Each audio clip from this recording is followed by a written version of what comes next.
Halo, selamat siang para mahasiswa yang terkasih. Selamat bertemu lagi di kuliah yang baru ya. Jadi dosennya sama saya, Pak Gregorius Darwijoko, tapi mata kuliah kita baru. Nama mata kuliah kita adalah Psikologi Pendidikan. Anda tahu jika saya sudah bicara tentang psikologi, maka tujuannya tidak jauh berbeda dari menjunjung tinggi harkat kemanusiaan begitu. Kalau misalnya kita bicara psikologi perkembangan, tujuannya adalah melindungi martabat manusia.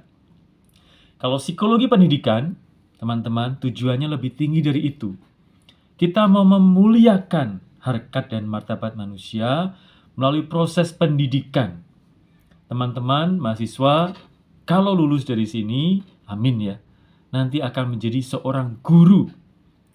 Dan nanti Anda akan mengerti ya, atau Anda sudah pernah tahu kan, jadi guru itu tidak mudah begitu. Anda mempunyai tanggung jawab yang besar untuk membuat anak didik Anda bertransformasi menjadi pribadi yang lebih baik. Anda mungkin pernah mengalami masa-masa nakal itu ya. Lalu Anda ke sekolah, lalu bertemu guru Anda, guru-guru yang baik itu. Lalu misalnya ada proses pendidikan, entah melalui reward and punishment, entah melalui pujian-pujian dan motivasi dari guru, entah melalui tugas-tugas dari guru, Anda lalu bertransformasi menjadi pribadi yang lebih baik, lebih mampu berpikir secara kritis seperti sekarang ini. Anda lebih mampu mengatur emosi, ya, secara afeksi Anda lebih terkontrol. Secara psikomotorik Anda lebih terampil ya untuk presentasi, untuk menyampaikan pendapat dan seterusnya. Nah, transformasi itu, teman-teman, perubahan Anda dari pribadi yang ya itu ya, yang umbelen gitu ya, yang mungkin belum sopan, pribadi yang ya tidak tahu apa-apa gitu, menjadi pribadi yang semakin dekat menjadi pribadi guru yang lebih baik ini, namanya transformasi ini, disebabkan oleh proses pendidikan. Teman-teman, jika nanti jadi guru, Anda akan bertanggung jawab terhadap anaknya orang ya. Jadi nanti kalau ada di sekolah, SD misalnya, anak orang ini datang pada Anda, sejumlah berapa? 20, 30. Saya bahkan pernah mengajar 15 kelas, bayangkan 15 kali 10 aja 150. Kalau 30 orang, wow, betapa banyaknya ya. Sekitar 300 orang bisa itu satu minggu. Kita itu membuat anaknya orang ini, teman-teman, entah SD, entah SMP, entah SMA, menjadi pribadi yang lebih baik. Betapa besar tanggung jawabnya, betapa banyak bahan yang harus disiapkan ya untuk menjadi guru yang baik itu, terutama dalam ini psikisnya, psikologinya. Kalau mungkin teman-teman jadi guru agama gitu, Anda bisa belajar katekese pengetahuannya ya, kemudian aturan administrasinya Anda juga bisa belajar. Tetapi memahami psikologi psikis siswa ini dan psikis Anda sendiri sebagai guru. Nah, ini di sini di psikologi pendidikan. Ya. Oke, saya akan bacakan capaian mata kuliah. Jadi kalian belajar selama 14 pertemuan ini, capaiannya apa ya? Ya, kalau disingkat memang supaya nanti kita bisa memuliakan martabat manusia. Penjelasan terhadap modul psikologi pendidikan. Modul ini dibuat oleh Dr. Apriyanti Widiansah, SSMPD, seorang dokter dosen di salah satu fakultas PGSD, teman-teman. Jadi perguruan tinggi sekolah dasar. Ya. Susah loh mengajar anak-anak sekolah dasar, dan dia doktor di bidang itu ya, bagi para guru SD. Dan karena modulnya bagus, lalu saya coba menjelaskannya dengan konteks saya sendiri untuk kalian, mahasiswa STPK ya.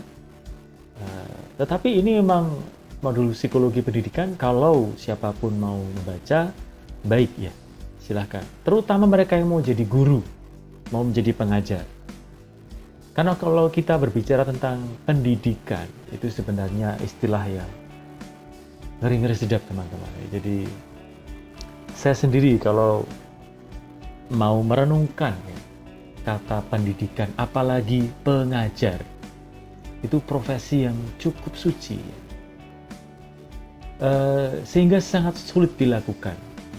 Saya sendiri tidak yakin saya adalah pengajar yang baik. Saya sudah mengajar sudah 22 tahun sejak 2010 kan. Berarti ya 12 tahun, ditambah ngajar SMP sekitar 15 tahun, ngajar SMA juga.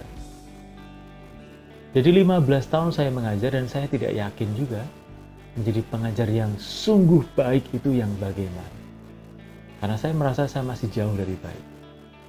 Teman-teman ini yang saya ajar, mahasiswa di sini adalah calon guru. Maka kalian pertama-tama sebenarnya sebelum belajar psikologi pendidikan perlu bertanya apakah saya itu sebenarnya mau jadi guru yang baik atau enggak. Atau hanya mau jadi guru karena terpaksa. Karena kalau kalian hanya mau jadi guru karena terpaksa, bukan karena panggilan jiwa begitu, saya menduga ini mata kuliah sulit untuk dipahami, teman-teman. Jadi ketika saya belajar lagi modul psikologi pendidikan, terutama juga bahan dari Romo Mangunwijaya, itu saya merasa bahwa menjadi guru itu salah satu profesi yang tersulit. Kalian punya Tuhan Yesus itu kan juga guru, dan dia berani mati demi murid-muridnya, dan itu guru yang terbaik ya. Itu gambaran saya tentang guru. Jadi kalau kita bicara psikologi pendidikan, maka dipahami dulu bahwa makna pendidikan itu bukan makna yang mudah untuk dihayati. Bagi calon guru, kalian akan menjadi guru ya, apalagi guru agama. Oke.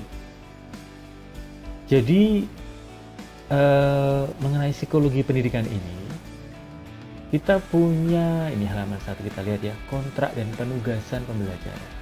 Mata kuliah psikologi pendidikan bobot SKS 2 ya, berlaku di semester genap ini 2022-2023. Kemampuan akhir yang diharapkan apa?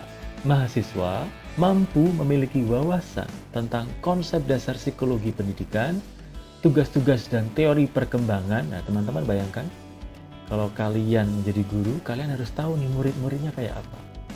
Kalau murid SD berkembang menjadi SMP, berkembang menjadi SMA, dan seterusnya, itu konsep apa? Belajarnya bagaimana? Kan tidak sama antara anak-anak dan remaja dan orang dewasa. Kalau kalian nanti di gereja misalnya ngajar katekumen yang sudah dewasa dengan mengajar krisma yang mungkin masih SMP, mungkin akan berbeda pendekatannya. Oleh karena itu, guru yang baik akan memahami muridnya. Kalau dia perlu belajar tugas-tugas dan teori perkembangan manusia. Perbedaan individu, kita tahu bahwa masing-masing individu, masing-masing murid itu berbeda.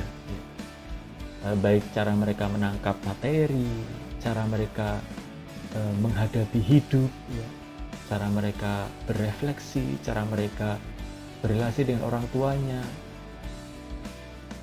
Saya sendiri misalnya pernah mengalami individu yang cerdas, tapi ada kurang di dalam hal sosial misalnya.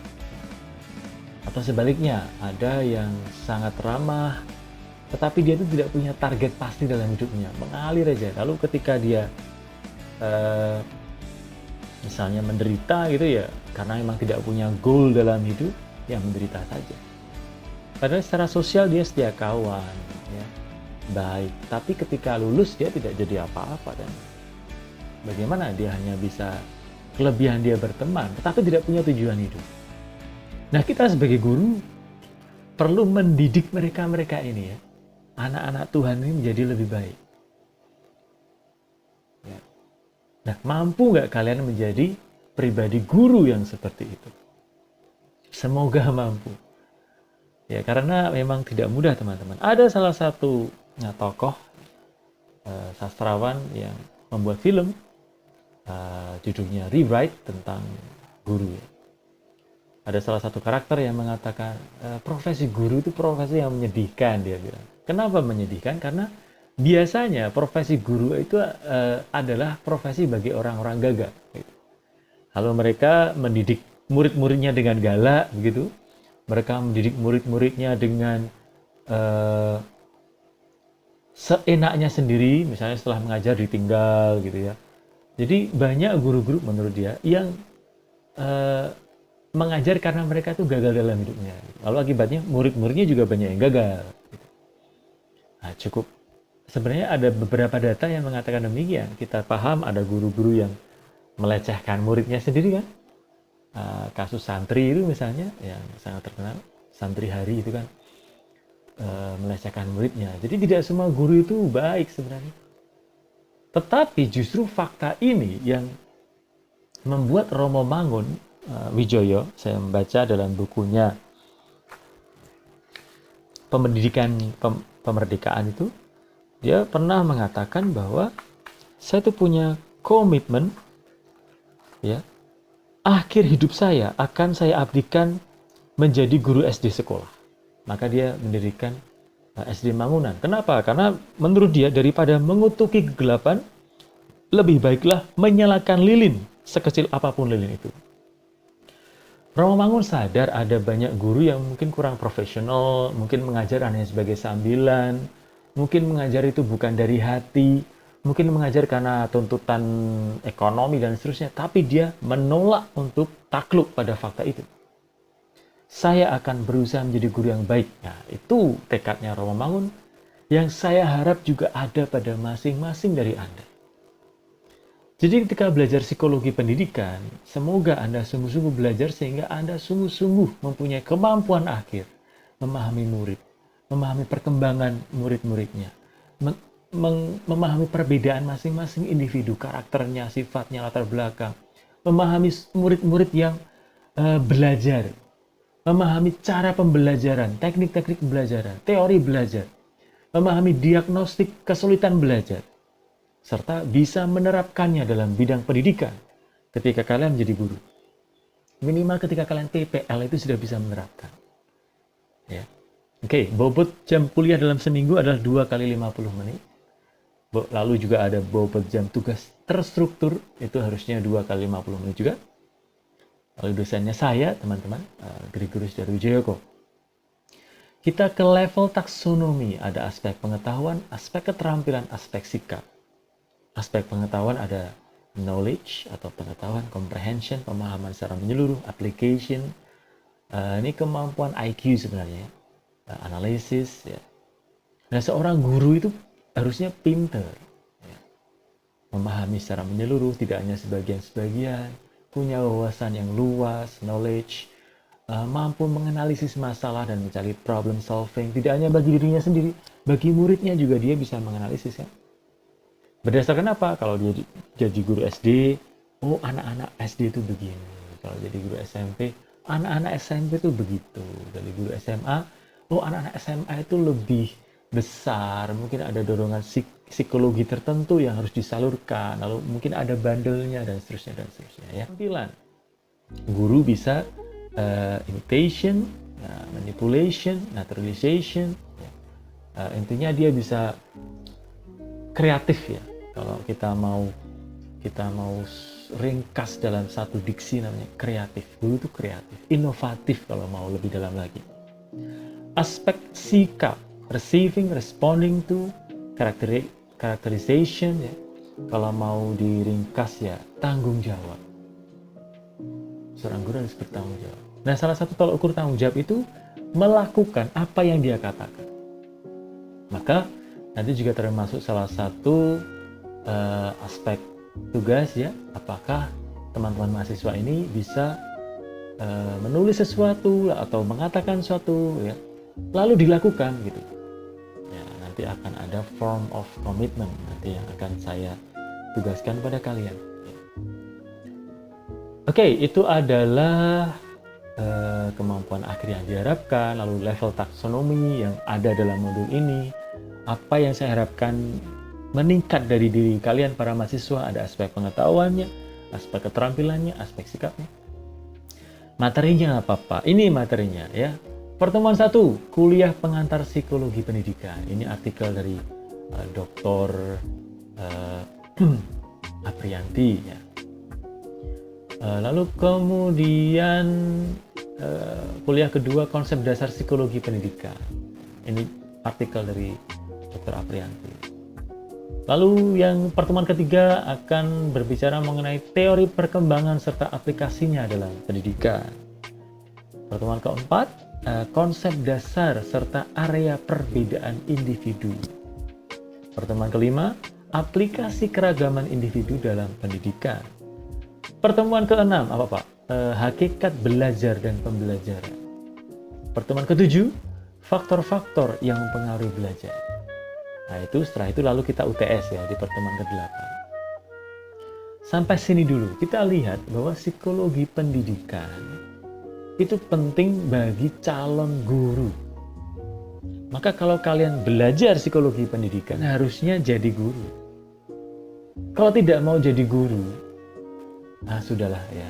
Kalau menurut saya nggak usah belajar, percuma juga. Maka saya minta tolong pada kalian yang akan menghadiri kuliah ini, cobalah tumbuhkan jiwa mau jadi guru yang baik gitu. Supaya ketika kalian belajar mengenai teori perkembangan manusia gitu, kalian bisa menerapkannya. Ketika kalian belajar mengenai hakikat belajar, kalian ketika jadi guru nanti, sangat mencintai cara mengembangkan murid supaya belajar gitu ya. Caranya gimana nih murid yang agak bodoh, murid yang agak pintar, murid yang berbakat itu supaya belajarnya berkembang, bagaimana, dan kalian passionate terhadap itu. Oke, setelah ujian tengah semester, lalu ada pertemuan ke-9, itu tentang teori-teori belajar, behaviorisme, kognitivisme, humanisme, konstruktivisme ya. Kemudian pertemuan ke-10, aplikasi teori psikologi pendidikan dalam pola pembelajaran. Pertemuan ke-11, teori motivasi belajar. Pertemuan ke-12, kontribusi psikologi pendidikan terhadap dunia pendidikan. Pertemuan ke-13, ada konsep fungsi sifat evaluasi belajar. Sedikit paling ini, karena kalian punya mata kuliah tentang ini khusus ya. Tapi hanya begini, jadi untuk pertemuan 13 rencananya hanya memandang dari aspek psikis saja, bukan dari aspek RPP atau teknik pembuatan evaluasi belajar atau analisis soalnya, bukan, tapi dari ini perspektif psikologi aja, guru dan murid ya. 14, konsep dasar langkah-langkah serta tindak lanjut diagnostik kesulitan belajar. Nah, setiap kelas itu teman-teman biasanya akan ada murid yang kesulitan belajar. Nah ini guru-guru yang baik ya, perlu merangkul mereka. Jangan ditinggal, jangan ditendang gitu ya. Saya nggak tahu, mungkin saya masih kurang baik, jadi kesabaran itu masih harus dipupuk. Tapi sebenarnya jadi guru yang baik itu tetap harus merangkul teman-teman. Tetap harus merangkul murid-murid yang sulit belajar ya. Rencana tugasnya apa Pak? Ini yang ditunggu ya. Jadi ada 14 pertemuan, sebenarnya pilih saja 14 lah ya, karena 15 dan 16-nya itu tes ya. Jadi ini paling hanya saya pakai 1 sampai 14 ya. Pertemuan pertama individu, nanti sebenarnya saya akan bagi form komitmen dan kalian sudah ada pembagian kelompok ya. Lalu sebagian besar akan kelompok, bagi teman-teman, kelompok dan presentasi. Tetapi bukan berarti ketika kelompok itu presentasi lalu saya tinggal, nggak begitu ya. Tidak begitu juga, tetap saya dampingi dan saya akan beri masukan. Jadi sebagian besar tugas kelompok. Supaya apa? Supaya kalian latih bekerja sama gitu ya. Latih bekerja sama dengan baik satu sama lain. Karena jadi guru juga perlu bekerja sama, tidak hanya bekerja sama dengan murid, tetapi juga orang tua murid, kepala sekolah, staf guru yang lain, dan seterusnya. Jadi itulah kenapa proyek kerja kelompok itu menjadi penting. Apakah sebaiknya kelompok kecil atau kelompok besar, nanti kita diskusikan. Oke, lalu setelah tugas-tugas itu tentu ada ujian tengah semester. CPMK, capaian pembelajaran mata kuliah itu mahasiswa mampu mengetahui soal-soal UTS dan memahami soal-soal UTS ya. Kisi-kisinya sudah saya berikan nih di poin nomor 3 nih, kisi-kisi soal. Ini sudah saya bocorkan teman-teman, betapa baiknya saya ya. Ada 8 kisi-kisi soal. Harapan saya kalau kalian sudah tahu ini, kalian tuh sudah cari jawabannya gitu loh. Sudah ada modulnya, kan tinggal cari jawabannya. Nah, nanti ketika UTS, tinggal menjawab gitu. Nah, entah UTS lisan atau UTS tulisan, kan kalian siap gitu dengan jawabannya. Ya kan? Nah, betapa baiknya saya sudah membocorkan soal pada kalian. Untuk UTS ya. Nah, kalau sampai UTS kalian tidak bisa jawab, berarti kan tidak ada persiapan sejak pertemuan pertama itu, karena soalnya sudah keluar di pertemuan pertama. Penilaian ujian ini salah ya angkanya teman-teman. Ini lama ini. Ikut aturan STPK saja, jadi nilai A didapat apabila 86 ke atas gitu ya. Nilai B didapat apabila 80 ke atas gitu. Dan seterusnya, ikut aturan STPK. Nah, deskripsi sikap ini yang kemudian juga penting kan.